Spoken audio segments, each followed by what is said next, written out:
Alright, this is episode 4, talking with dipshit. I'm gonna start off with the economy. Um, well, you keep hearing the economy's great, economy's booming, it's best there's ever been in years, and blah blah blah blah blah.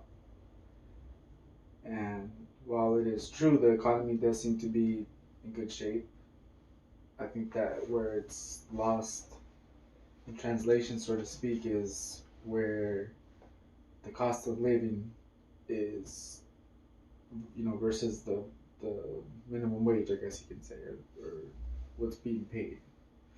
Um, like for example, 18 bucks an hour. I remember my dad back in the avenues was making 18 bucks an hour, and he had a freaking house. He had 3 cars, a family of 6 that he supported, and 18 bucks an hour today ain't shit.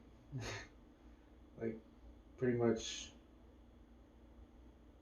at 18 bucks an hour, a little bit of overtime on a 40 hour, like let's say 50-hour week, you're making after taxes like 12, close to 1,300 bucks.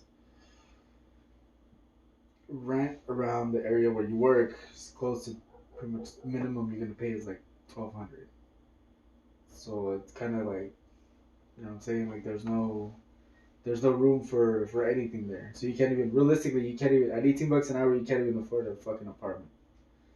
And it's fucking stupid that, especially if you have a stressful job where like you have to fucking oversee, like if you're a supervisor or lead or some shit. Like in my case, I'm a lead,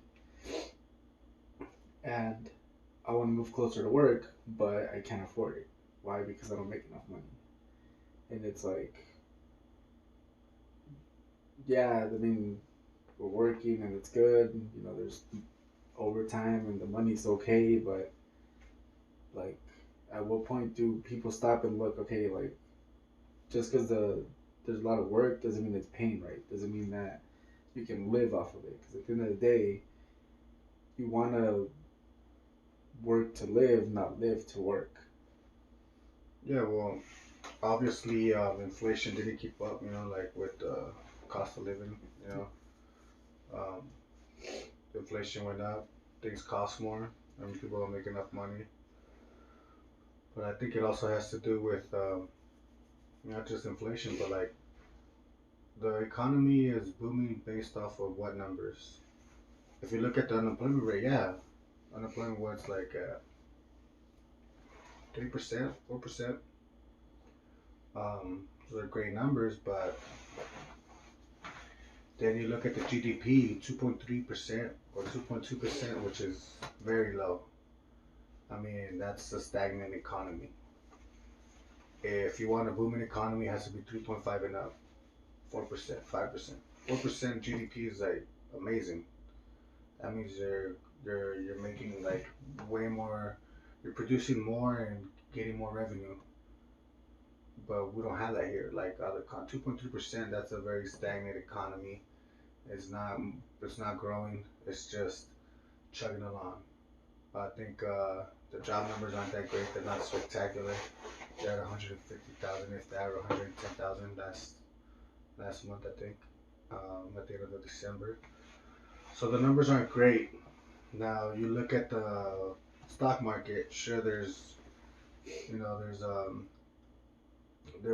runs where they'll jump up several hundred points, but that really doesn't have nothing to do with the common person. Common person doesn't have any skin in the game, or they don't have money invested in Wall Street. That's all people who have that disposable income, and most people, like you said, that work paycheck to paycheck don't have that disposable income.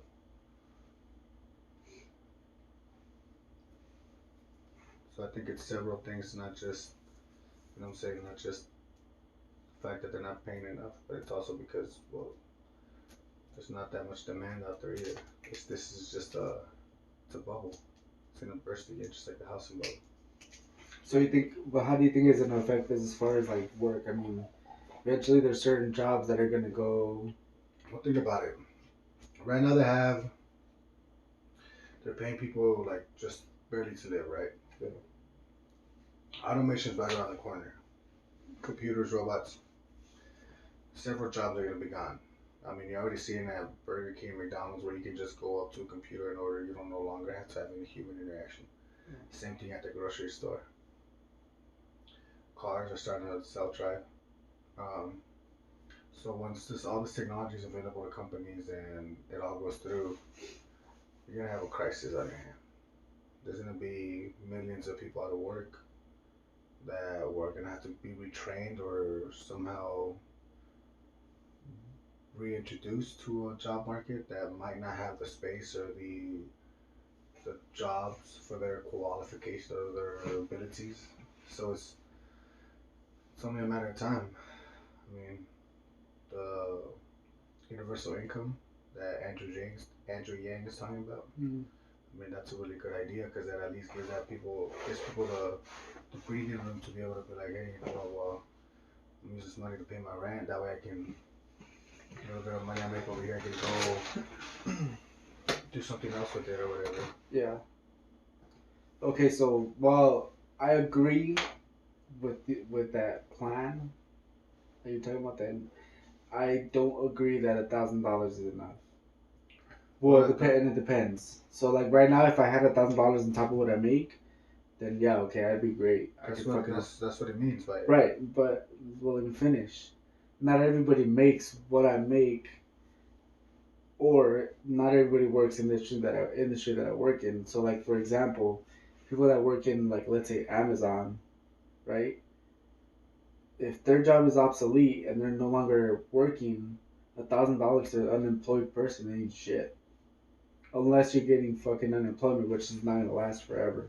Yeah, well, again, that's only like, for example, if the universal basic income is for everybody that's under a certain amount of money or whatever. Okay, so now here's the other thing, right? Because this is the bullshit part of it. Because how do you measure what's fair? And here's what I mean.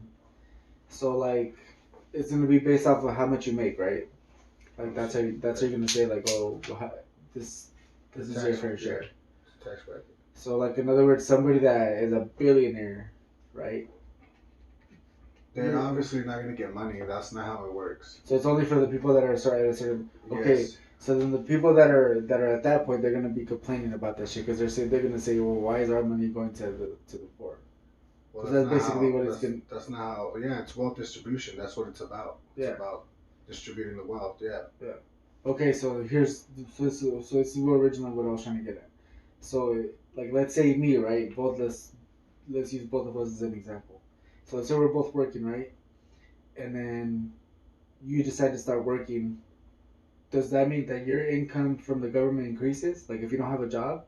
No. So how much would you get if you're not working? Same amount. You're in a tax bracket. That's where you're at. So unless it changes, which it has to change yearly, you're not gonna get an increase or decrease. So within that year, if you don't get a job or whatever, then yeah, it might increase after a year after once you get your taxes or they find out you're. But it wouldn't you wouldn't. But you're not gonna be able to live off of it. It's a supplemental income, just like for you to get by. It's not for you to live off of. It's like. So right, but so okay, so but what about if you don't have a job or that you can't get a job? Like you know what I'm saying? Like because like you said, there's gonna be way more people than there's gonna be jobs that are needed. Yeah, but again, that then if there's like if you've been unemployed for 2 years, you might get a little bit more money than somebody who just went unemployed yesterday. I mean, I don't know the specifics of it, but I'm assuming it's something like that. Like, and yeah, it's about wealth distribution. That's what it's about. That's what any tax breaks or anything like that. That's what it's all about. It's about distributing the wealth. Tax breaks. What happens? Most rich people get these tax breaks that you can't afford, that you don't even know about. Yeah. So it's like, so that's what happens in taxes. That's what they do. They take the money from somewhere and give it to somebody else. They've done it like George Bush did that when he was in president. He took a lot of money from Social Security and the freaking post office and gave it so he can finance his war. And then now the post office is going bankrupt, and it's not even because they're not making money. It's because the government took all this money from them. Same shit with Social Security. Like they just keep taking money from the money that you give to the government to fund these things, and they're taking it and giving it to somebody who is like a wealth manager who just moves money around, or somebody who like just takes over companies over just in paper and not necessarily does anything other than just run up their credit lines and then bankrupt and sell it off into parts and just keep making money. And it's like they don't really do anything. They don't produce anything other than just rip people off and shut down plants and screw people over with their pensions. That's what, and those people get tax breaks, but you don't. Yeah.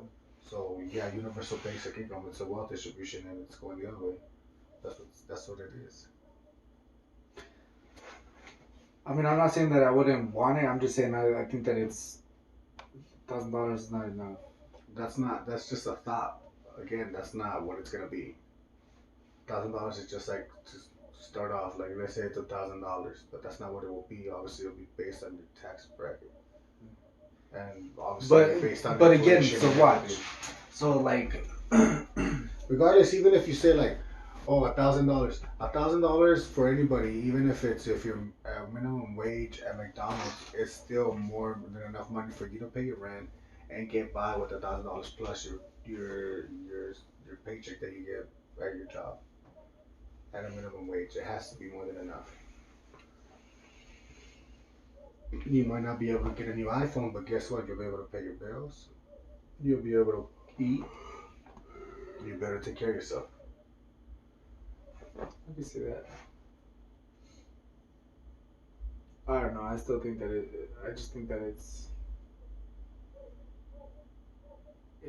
another thing that they can do is just fucking like control, like rent control this shit. Like, you know what I'm saying? But if you do rent control, like, does that mean that you put a cap on what's already been raised, or can you bring that shit down? Like, can you force a apartment complex to be like, hey, you know what? You can't fucking charge 1,200 for this shit. You need to bring it down to like 900. Well, obviously that's what rent control is. Like they cap it at a certain amount. But then there's people who do like sublets and do. There's ways that people get around it in order for them to charge more. Like in San Francisco, people fucking go buy or rent a house and then they'll sublet that house to somebody else and they'll charge them double the money so they can pay off that and rent another house. And a lot of people do that shit in San Francisco. It's a lot of that's why their real estate market has a big ass bubble where their property is so expensive and it's not even that like it's insane how much people pay out there for rent and it's like it's getting to the point where like in Tokyo where people live in cages inside an apartment complex where they have a little cage where they have their bed and their belongings and they have to share a communal kitchen or a communal bathroom. That's where we're headed. I mean that's what it looks like. It's fucking sad.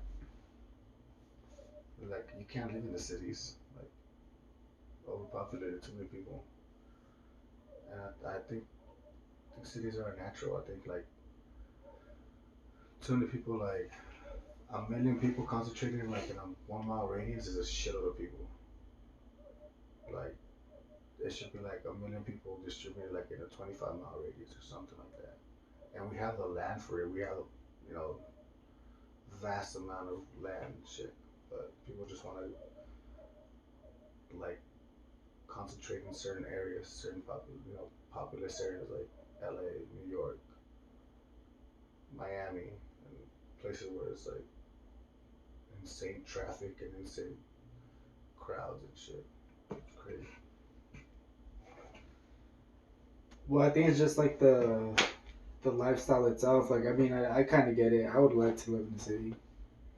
It's not Just it's not what it's cracked up to be. Yeah, everything's closer to you, but you also gotta think about like there's that much more people there. Like it's not a good way to live. Like it's very stressful. Like you get like parking's a pain in the ass.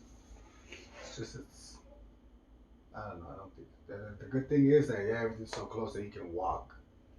And most of the parts you want to walk because you don't want to lose your parking space. It's not that you're like, yeah, I want to go walk to this place. It's just like, fuck, I don't want to move my truck and then come back and then I'm gonna have to park 3 blocks away and I have to get up at 3 in the morning and go to my truck and shit. And I don't want to get jumped or some shit on my way to my truck.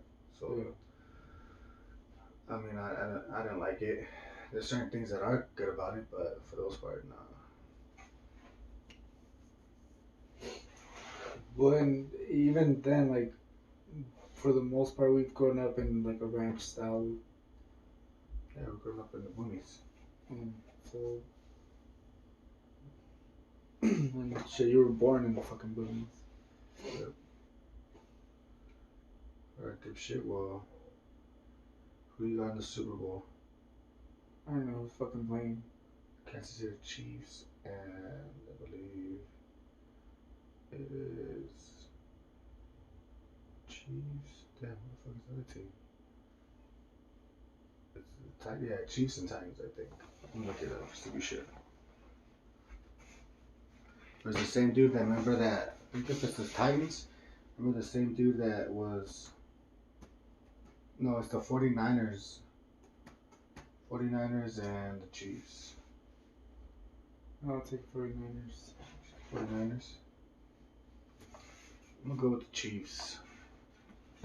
The Chiefs take it. It's gonna be like, let's say, be a high scoring game. I think the Chiefs put up 42 points, and the Niners put up 32. So Chiefs take it by 10, I think. I'm gonna contradict that. Obviously, say the fucking 49ers win. I'm gonna say it's gonna be something odd like 21 to like 7. So a low scoring game. Yeah. Could happen.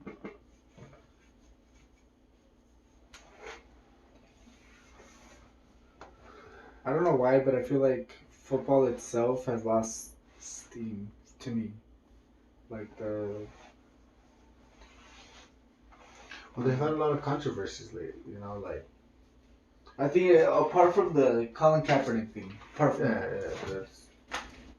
they're fucking regulating the shit out of it, so it's like more fucking like.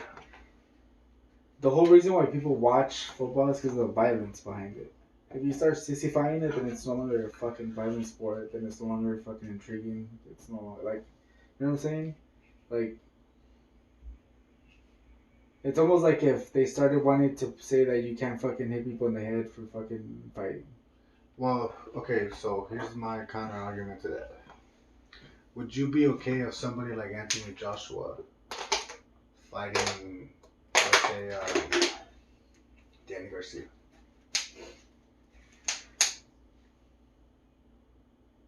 No, right? You gotta think about it. These guys are 350 pounds and plus, 6'2", 6'3", moving at a high rate of speed, going up against another human that's about usually 100 pounds less, maybe 50. You know, there's always a weight difference between players. Yeah. So you have to regulate the fuck out of it, especially with head trauma and all that. I agree with all that. What I don't agree with is how they try to, like, wishy-wash certain things. Like, they'll let certain things slide by, you know, like, certain players can get away with things, and other players, you know, they chastise or they set aside for various reasons. Like, prime example, Ricky Williams on the Miami Dolphins. That guy was a great running back. They ruined his career just because he wanted to smoke a little bit of weed. That's all he did. I mean, there's steroid abuse in the NFL. I mean, that's like shit, that shit's obvious. you know, like, you can't say there isn't. I mean, if you don't think a lot of those guys are juicing somehow or another, I mean, it's insane. Like, those guys have to be. You know, the power they can generate is just insane. Yeah. So it's like, I'm not saying everybody's juicing, but I'm sure it's a higher like percentage in the NFL that juice. Yeah. Now I think certain, like I said, those type of things, those type of incidents where they favored players because for a name, I mean, or a franchise, whatever. Look at shit. There's just been a lot of examples like Ray Rice smacking his wife up and shit, like, and they forgave him.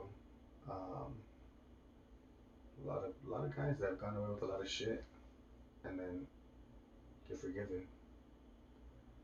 I mean, think after the Ray Rice, that kind of put me off a little bit. There was a lot of incidents around that time too. There was also a player from, I want to say, the Kansas City Chiefs. I'm not sure. That fool committed suicide in his driveway. Yeah. So there's a lot of things that were going on. Not only that, I think Steve McNair got murdered that year too. So there's just a lot of things that were happening in the NFL that put me off, and started just watching more college ball Saturdays. You know, those games are always fun. But then they also have their issues too with not paying players, Yeah. which is kind of fucked up. It's fucking stupid. The players are the ones that are making the money and the fans are just collecting. Yeah. Well, all in all, just sports are fucking rigged to begin with. I mean, how the fuck is it that the owner of the stadium doesn't pay shit to get it built, but collects money from it? Yeah. Like, fucking that case, then we should be able to fucking build their stadium. It's fucking socialism. Yeah. I mean, yeah. Taking all his money and shit. They're building shit for them in order for them to make money. And then, so they socialize all the costs to us. So we have to pay for the cost. Yeah, it's ridiculous. I don't get that shit at all. But yeah, that's my prediction. Chiefs, 42. Niners, 32.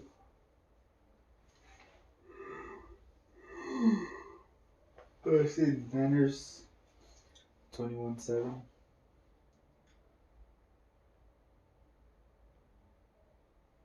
I think it's gonna be like a really slow pace game. Yeah, we'll see. See this Sunday. Who do you got on that Jon Jones and Dominic Cruz fight following weekend? Jon Jones and Dominic. Here's the thing about Jon Jones to me. I feel like I don't think he's getting old. I don't think he's breaking down. I think he's too cocky and too good for his own good.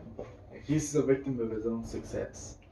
Because I feel like he's so damn good that he doesn't train the way he's supposed to.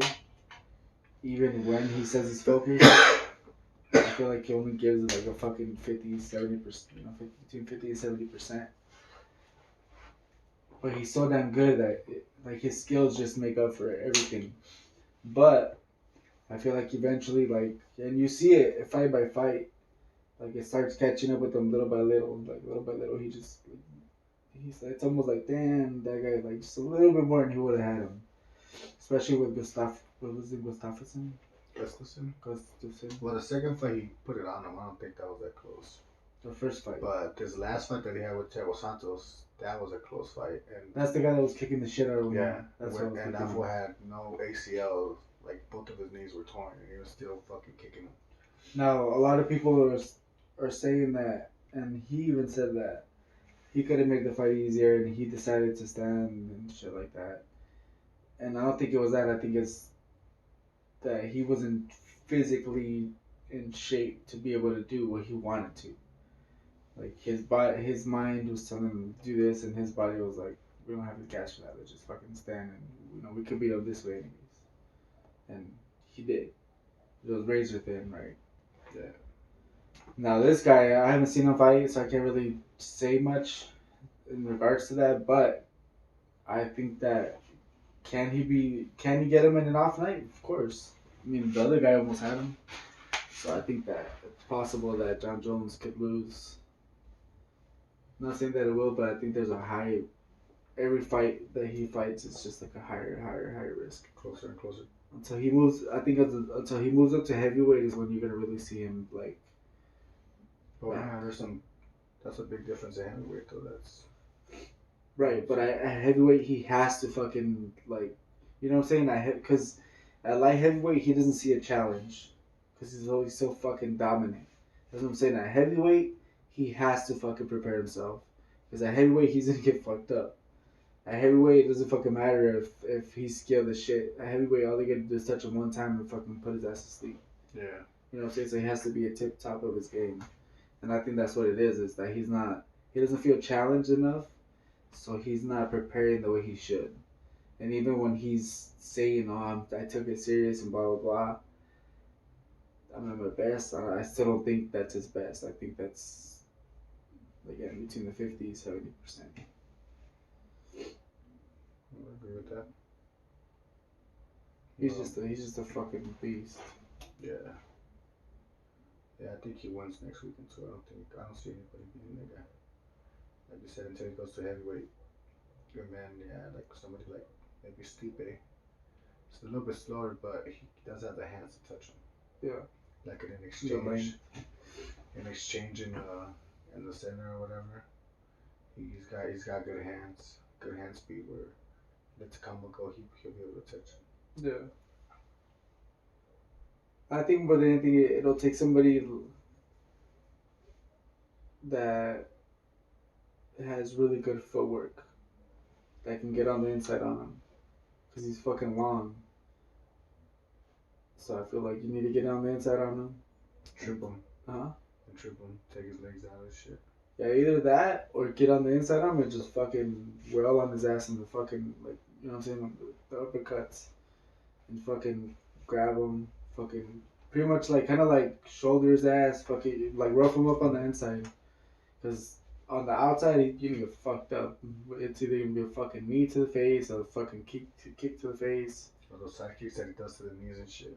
Yeah, or a fucking, like, man, one of those fucking sick ass elbows that he throws in. Yeah. So, he's just fucking animal, man. Yeah, it's gonna be a good fight. Anything else you want to get into?